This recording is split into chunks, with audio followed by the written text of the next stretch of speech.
In today's video, I'm going to teach you how to remove a domain from Lovable AI.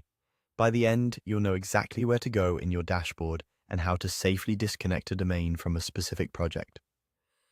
Before we begin, make sure you're signed into your Lovable AI account and that you have the right permissions to manage project settings. It also helps to know the exact project and domain you plan to remove, so there's no confusion. Start by opening the Lovable AI dashboard in your browser.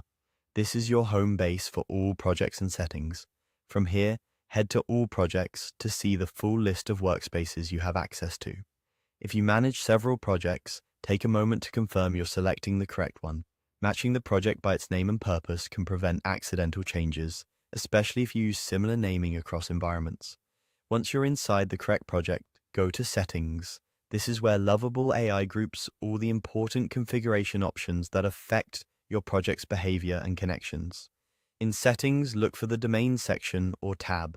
This area shows any custom domains currently connected to the project, along with their status. If you don't see a domain listed, there's nothing to remove.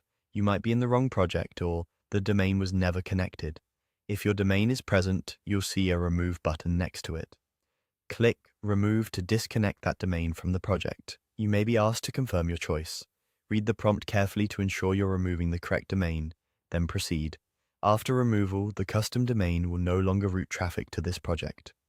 Your site may still be accessible via its default Lovable AI URL, but visitors using the custom address will not reach this project anymore. A few quick tips as you wrap up. If the Remove button is missing or grayed out, the domain may be in the middle of provisioning, or you may not have the necessary permissions. In that case, refresh the page after a moment or check with the project admin. If there are multiple domains, double-check you're removing the right one, taking a brief screenshot of the domain list before changes can be helpful for records. Finally, give the system a short time to reflect the change and then verify that the domain no longer points to the project. That's it.